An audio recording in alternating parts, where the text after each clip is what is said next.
দেশ বিদেশের ব্যবসা বাণিজ্য আর অর্থনীতির সব খবর নিয়ে আমন্ত্রণ জানাচ্ছি ফ্যালকন বিজনেস রিপোর্টে।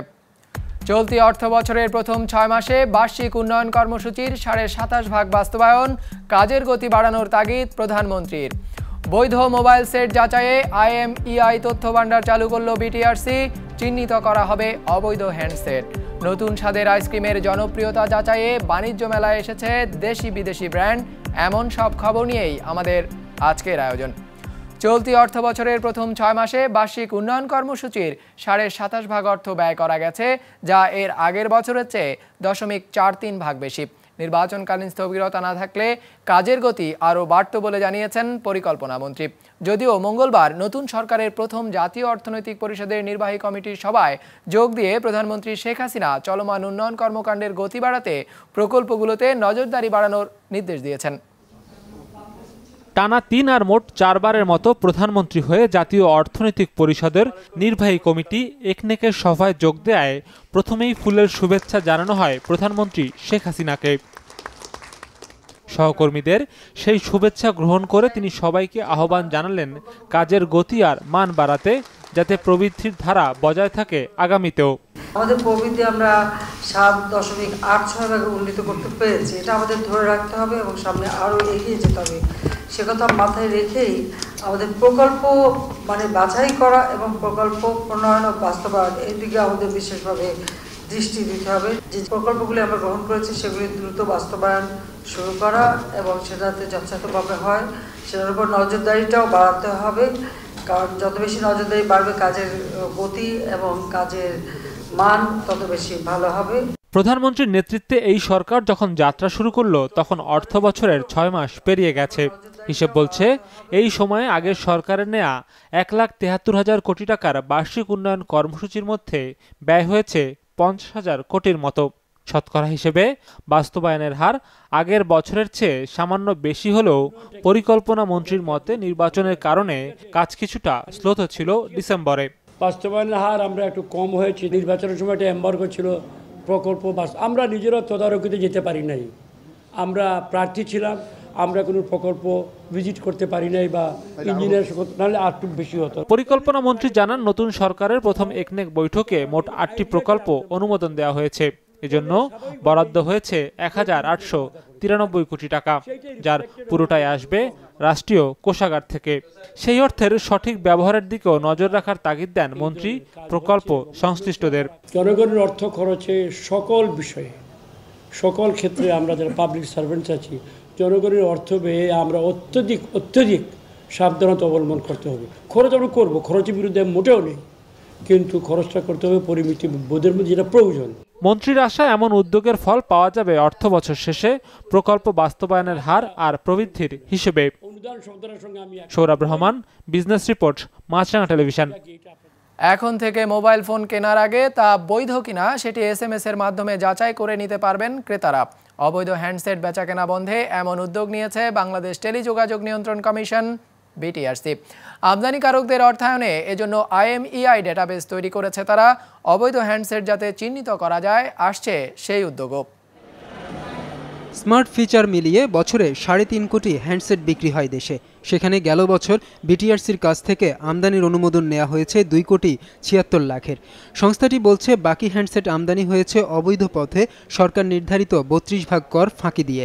এমন অবস্থায় বৈধভাবে আনা হ্যান্ডসেটের একটি ডেটাবেস বা তথ্য ভান্ডার চালু করেছে BTRC মঙ্গলবার আমদানিকারকদের সংগঠন BMPI এর সহযোগিতায়। প্রায় 25 থেকে 30% হ্যান্ডসেট কিন্তু আমাদের গ্রে মার্কেট থেকে মানুষ এখানে তারা ক্রয় করে। প্রতি বছর আমাদের সরকার প্রায় 1,000 থেকে 1,200 কোটি টাকা তারা ট্যাক্স হারাচ্ছে। এই ক্ষতিকর প্রভাবসমূহ থেকে মুক্ত হওয়ার জন্য BTRC ডাক ও টেলিযোগাযোগ বিভাগের নির্দেশনায় NBR এবং মোবাইল আমদানিকারকদের সহায়তায় আজকের যে নেট যে সিস্টেমটি আছে সেটা বাস্তবায়ন করার উদ্যোগ গ্রহণ করেছে। এর ফলে ব্যবহারকারীরা মোবাইল ফোন কেনার আগে তা বৈধ কিনা তা যাচাই করতে পারবেন। এর জন্য যে কোনো মোবাইল থেকে KYD লিখে স্পেস দিয়ে নির্ধারিত হ্যান্ডসেটটির IMEI সংখ্যাটি SMS করে পাঠিয়ে দিতে হবে 16002 নম্বরে, যার মাধ্যমে 2018 সাল থেকে বৈধভাবে আমদানি করা বা স্থানীয়ভাবে উৎপাদিত ফোনের তথ্য জানা যাবে। ডিভাইসটির IMEI নাম্বারটি বিটিআরসি ডাটাবেসে পাওয়া গিয়েছে। এটা মানেটা হচ্ছে যে এই ডিভাইসটি সরকারের ট্যাক্স দিয়ে লিগ্যালি ইম্পোর্টেড হয়েছে অথবা আমাদের এখানে ম্যানুফ্যাকচার্ড হয়েছে। আর যদি পাওয়া না যায় তাহলে আসবে ডিভাইসটির IMEI নাম্বার বিটিআরসি ডাটাবেসে পাওয়া যায়নি। আমার বিশ্বাস বাংলাদেশের সাধারণ মানুষ যেটা বিটিআরসি ডাটাবেসে পাওয়া যায়নি সেই হ্যান্ডসেটটি সে ক্রয় করবে না। যদি না ক্রয় করে তাহলে অবৈধভাবে আমদানিকৃত হ্যান্ডসেটের কিন্তু বিক্রয় কমে যাবে। এই ডাটাবেসকে পরবর্তীতে ন্যাশনাল ইকুইপমেন্ট আইডেন্টিটি রেজিস্টার বা NEIR নামের আরেকটি উদ্যোগের সঙ্গে যুক্ত করবে বিটিআরসি, যার মাধ্যমে দেশের চালু সব হ্যান্ডসেট, তাতে ব্যবহৃত সিম ও ব্যবহারকারীর জাতীয় পরিচয়পত্রের একটি তথ্যভাণ্ডার গড়ে তোলা হবে। তখন অবৈধভাবে আমদানি করা হ্যান্ডসেট দেশের কোনো মোবাইল নেটওয়ার্কে কাজ করবে না। মোবাইল সেট দিয়ে যে ডিজিটাল অপরাধ করা হয় সেই জায়গাটা আমার এই ডেটাবেস কিন্তু আমাকে সহায়তা করবে। কেবলমাত্র সেট না, আমি সেট, সিম থেকে শুরু করে এবং তার সাথে সংশ্লিষ্ট যে উপাত্তগুলো দরকার সবগুলো সংগ্রহ করতে পারবো। অতএব সেইটা কিন্তু আমার আইনশৃঙ্খলা রক্ষাকারী বাহিনীর কাছে একটা বড় টুল হিসেবে ব্যবহৃত হতে পারবে, অবশ্যই পজিটিভলি, ইতিবাচকভাবে। মোবাইল অপারেটরদের মাধ্যমে এপ্রিলের পরেই প্রক্রিয়াটি চালুর উদ্যোগ নিতে চায় বিটিআরসি। এজন্য গ্রাহকদের কোনো ভোগান্তি হবে না বলেও জানিয়েছে সংস্থাটি। বিদেশ থেকে ব্যক্তিগতভাবে কেউ হ্যান্ডসেট নিয়ে আসলে তার IMEI কাস্টমসের মাধ্যমে নিবন্ধনেরও সুযোগ থাকবে। সক্ষমতা তৈরি করতে হবে। ফয়সাল শুভন, বিজনেস রিপোর্ট, মাছরাঙা টেলিভিশন। মজাদার সব আইসক্রিমের পসরা নিয়ে বাণিজ্য মেলায় হাজির হয়েছে আইসক্রিম ব্র্যান্ডগুলো। দেশীয় প্রতিষ্ঠানের পাশাপাশি এবার এসেছে বিদেশি প্রতিষ্ঠানও। মেলায় অংশ নিয়ে নিজেদের ব্র্যান্ডকে দেশি বিদেশি ক্রেতাদের কাছে তুলে ধরতে চায় প্রতিষ্ঠানগুলো। ভ্যানিলা, চকোলেট আর স্ট্রবেরি আছে, অ্যাম্ব্রোসিয়া, ম্যাঙ্গো ম্যালিটা, black forest, blueberry, toffee chocolate কিংবা কফি ফ্লেভার। যেমন বাহারি নাম তেমনি স্বাদেও আছে ভিন্নতা। এমন সব আইসক্রিম নিয়ে এবার বাণিজ্য মেলায় হাজির হয়েছে লাভেলো। একই সাথে পাওয়া যাবে চকোবার, কোন, ললি আর শেলান কোরের মতো জনপ্রিয় সব আইসক্রিমও। লাভেলো ট্যাগলাইনটা হলো beats of my heart. So আমাদের প্রত্যেকটা আইসক্রিমই আমরা তৈরি করেছি, আমাদের R&D ডিপার্টমেন্ট যারা আছে, যারা আইসক্রিম তারা মানে মানুষের ফ্লেভারটাকে, মানুষের পছন্দটাকে নিয়ে সব আইসক্রিমগুলোই আমাদের একটু অন্যান্য আইসক্রিম থেকে ডিফারেন্ট, এবং মানুষ সাদরে সেটাকে করছে, গ্রহণও করছে, মানুষ পছন্দ করছে। দেশের আইসক্রিমের বাজার এখন প্রায় 1500 কোটি টাকার। এই বাজারের 40 ভাগই ইগলুর দখলে। প্রতি বছরের মতো এবারও আইসক্রিম প্রেমীদের জন্য মেলায় হাজির হয়েছে প্রতিষ্ঠানটি জনপ্রিয় আর নতুন সব আইসক্রিম নিয়ে। Igloo ice cream number 1 brand. সেক্ষেত্রে আমরা 24 বছর যাবতই বাণিজ্য মেলায় আসতেছি, এবং আমরা যতদিন বাণিজ্য মেলা চলবে ততদিনই ইগলু আইসক্রিম থাকবে। এটা হলো আপনার এটা কোম্পানির অ্যাডভার্টাইজের জন্য আসা এবং প্রচার প্রসারের জন্যই আসা আর কি। French vanilla, strawberry cheese cake, colour scone এগুলো আসছে, রেড ভেলভেট, লিটার আইটেমগুলো আসছে, এগুলা ভালো সাড়া পাচ্ছে এবং ভালো যাচ্ছে। মেলায় প্রিমিয়াম আইসক্রিমের স্বাদ নিতে যেতে হবে আমেরিকান ব্র্যান্ড কোল্ডস্টোন ক্রিমারির স্টলে। প্রথমবারের মতো মেলায় অংশ নিয়ে নিজেদের বাজার যাচাই করতে চায় ব্র্যান্ডটি। প্রাইস একটু হাই হলেও আমাদের আইসক্রিমটা অনেকটাই বেশি টেস্টি। যেমন ইগলো আছে, আপনার লাভেলো আছে। আশা করি যারা এটার দুইটার মধ্যে তফাৎ বুঝতে পারবে যে অ্যাকচুয়ালি আমাদের আইসক্রিমটা কেমন। আর আমাদের আইসক্রিমটা হচ্ছে সুপার প্রিমিয়াম, আর সব আইসক্রিমগুলো হচ্ছে আমাদের US থেকেই আসে। US-এ যত ইনগ্রিডিয়েন্টস আছে এসে দেন হচ্ছে আমাদের বাংলাদেশে মেক হয়, ঠিক আছে? তো আমরা চাচ্ছি এটাই যে মানুষ আমাদের সম্পর্কে জানুক, জানার পরে আমাদেরটা বুঝুক, যে সবার সাথে কম্পেয়ার করে দেখুক যে আমাদের আইসক্রিমটা কেমন ভালো। বাণিজ্য মেলায় সব পণ্যের কেনাকাটায় কম বেশি ছাড় থাকলেও আইসক্রিমের ক্ষেত্রে নিয়মটা ব্যতিক্রম।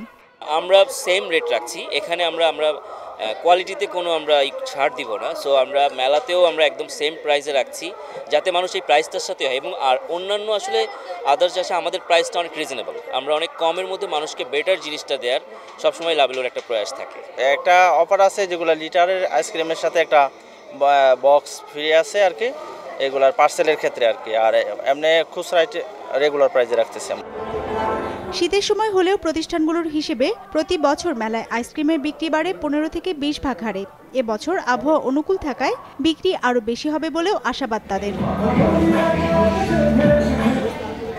হিরজুন মিরা, বিজনেস রিপোর্ট, মাছরাঙা টেলিভিশন। দেশের উত্তরাঞ্চলে নিরবিচ্ছিন্ন বিদ্যুৎ সরবরাহের লক্ষ্যে নীলফামারীর সৈয়দপুরে ডিজেল ভিত্তিক 150 মেগাওয়াটের একটি বিদ্যুৎ কেন্দ্র নির্মাণ করবে সরকার। মঙ্গলবার বিদ্যুৎ ভবনে চীনা কোম্পানি ডংফ্যাং ইলেকট্রনিক ইন্টারন্যাশনাল কর্পোরেশনের সাথে বিদ্যুৎ কেন্দ্র নির্মাণের জন্য চুক্তি স্বাক্ষর করেছে বিদ্যুৎ উন্নয়ন বোর্ড। বিদ্যুৎ কেন্দ্রের জন্য জ্বালানি আসবে ভারতের নুমালীগড় তেল শোধনাগার থেকে দুই দেশের মধ্যে নির্মিত মৈত্রী পাইপলাইনের মাধ্যমে। বিদ্যুৎ কেন্দ্র নির্মাণে ব্যয় হবে 1000 কোটি টাকা, যার অর্ধেকটা দেবে বাংলাদেশ সরকার ও পিডিবি নিজস্ব তহবিল থেকে, বাকিটা দেবে ব্যাংক অব চায়না প্রকল্প ঋণ হিসাবে। চুক্তি অনুযায়ী 2021 সালের জুনে উৎপাদনে যাবে কেন্দ্রটি। চুক্তি স্বাক্ষর অনুষ্ঠানে প্রধানমন্ত্রীর বিদ্যুৎ ও জ্বালানি বিষয়ক উপদেষ্টা তৌফিক ইলাহি চৌধুরী বলেন, বিদ্যুৎ কেন্দ্রটি নির্মিত হলে উত্তরাঞ্চলের বিদ্যুৎ ব্যবস্থা আরও ভালো হবে। উত্তরাঞ্চলের শুধু বিদ্যুৎ সরবরাহ না, তার স্টেবিলিটির জন্য এটা খুব গুরুত্বপূর্ণ। সেই জন্য 150 মেগাওয়াটের কেন্দ্রটি নেওয়া হয়েছে। এটা খুব টেন্ডার প্রক্রিয়ার মাধ্যমে খুব সাশ্রয়ী হয়েছে। সেজন্য এটা আমাদের মাঝে মাঝে প্রাইস ডিসকভারি করার জন্য এরকম টেন্ডার প্রক্রিয়া আমরা করি, যাতে আমরা বর্তমানে কি প্রাইস সেটা জানতে পারি। আমরা বিশেষ করে কুড়িগ্রাম, ঠাকুরগাঁতে ভবিষ্যতেও আমরা চিন্তা ভাবনা করছি যে সেই এলাকায় নিরবিচ্ছিন্ন বিদ্যুৎ কিভাবে দেওয়া যায় এবং কত দ্রুত বিদ্যুৎ আবার নিরবিচ্ছিন্নতা করা যায়, সেটারও আমরা ব্যবস্থা নিতে যাচ্ছে বিদ্যুৎ বিভাগ।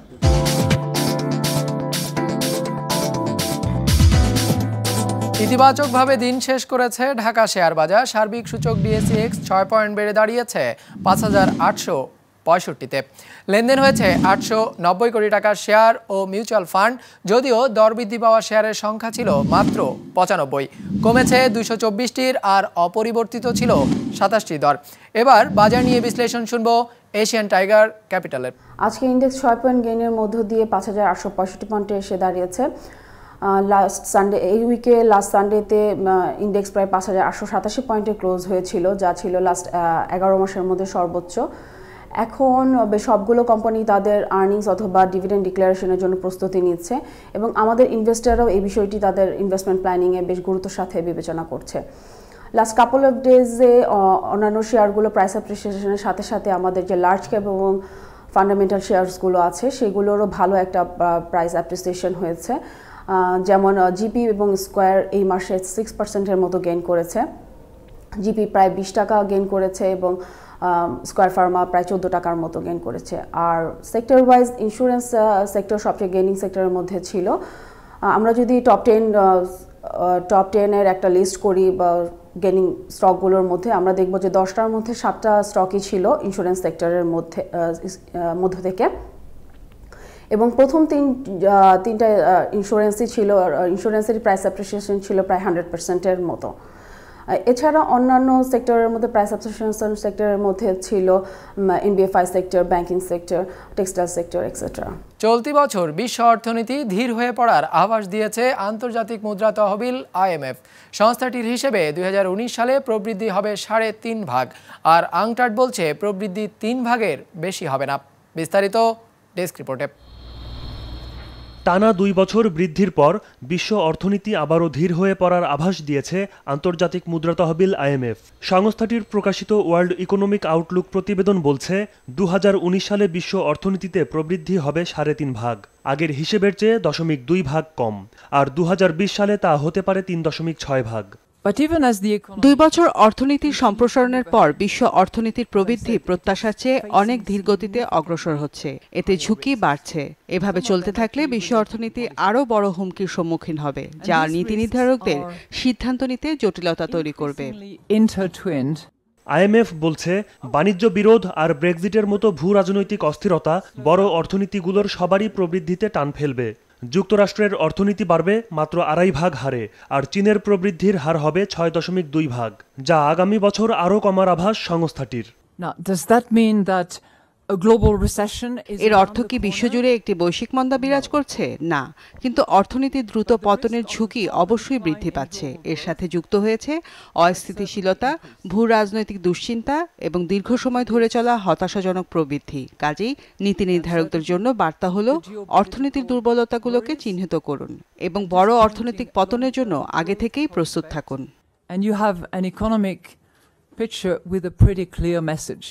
বিশ্বব্যাপী বাণিজ্য কমার আভাস দিয়ে জাতিসংঘের বাণিজ্য ও উন্নয়ন সংস্থা আংটাডো বলছে বিশ্ব অর্থনৈতিক প্রবৃদ্ধি 3-এর ঘরে নেমে আসবে চলতি বছর।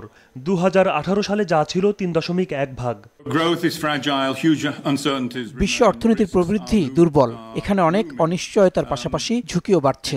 এসব বিষয় আলোচনা পর্যালোচনা করেই আমরা প্রতিবেদনটি তৈরি করেছি। দেখা যাচ্ছে আমরা 2008-9 সালের অর্থনৈতিক মন্দার প্রভাব থেকে এখনও বের হয়ে আসতে পারিনি। বর্তমান অর্থনীতি নতুন করে অস্বাভাবিক পরিস্থিতির ভেতর দিয়ে যাচ্ছে। বিশ্ব অর্থনীতিতে অতিরিক্ত অর্থের যে ব্যবহার, তার পরিণতিকে নিয়ন্ত্রণ করতে আমরা ব্যর্থ হয়েছি। শুধু মার্কিন ও চীনা অর্থনীতি নয়, ইউরোপের পাওয়ার হাউস জার্মানির প্রবৃদ্ধিও ধীর হয়ে পড়ার শঙ্কা তৈরি হয়েছে। আশঙ্কা আছে ইতালির ব্যাংকিং খাত নিয়েও। ইমতিয়াজ হাসান, বিজনেস রিপোর্ট, মাছরাঙ্গা টেলিভিশন। আমাদের যে কোনো পর্ব নিজেদের সুবিধাজনক সময়ে দেখতে সাবস্ক্রাইব করুন বিজনেস রিপোর্টের অফিসিয়াল ইউটিউব চ্যানেল। ফেসবুক পেজে লাইক দিয়ে আপডেট থাকুন ব্যবসা বাণিজ্যের আলোচিত সব ঘটনা সম্পর্কে, আর আপনাদের মতামত জানান ইনবক্সে। আজ এটুকুই, বিদায় নিচ্ছি, ভালো থাকবেন।